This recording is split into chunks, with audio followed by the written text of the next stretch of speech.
Living in a world of fools. In Proverbs chapter 24, verse 7, wisdom is too high for a fool. A fool wants his own way. There's no question in my mind that we live in a world of fools.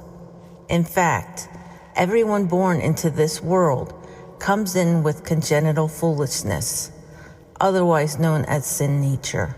Proverbs chapter 22, verse 15 says, "Foolishness is bound up in the heart of a child." Since we live in a world of fools, let's look at a few of their characteristics. A fool denies God.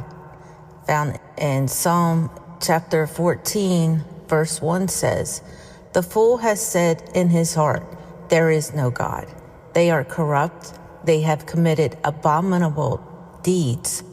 There is no one who does good. I call this practical atheism. A fool lives as if there were no God, denying God with his actions. A fool becomes his own God. Proverbs chapter 12, verse 15 says, "The way of a fool is right in his own eyes. No man can live without a God." It isn't a question of, does he worship? It's a question of, whom does he worship? If a person doesn't worship the true God, he will worship a false God, which inevitably will be a reflection of himself. He becomes the one who determines truth and error, articulating his own standards for living. A fool mocks sin. Proverbs chapter 14, verse 9 says, "Fools mock at sin." Since a fool makes his own rules, he wants to justify his own behavior to make sure he's going to be all right in the end. He attempts to eliminate sin along with its consequences.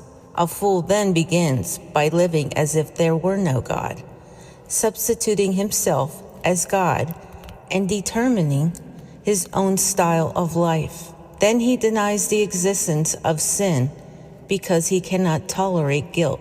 When God saved you, he stopped your foolishness and became his wise child. Be encouraged.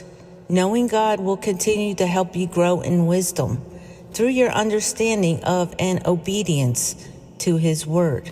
Pray for the salvation of a family member, a friend, or neighbor who is living foolishly. Amen.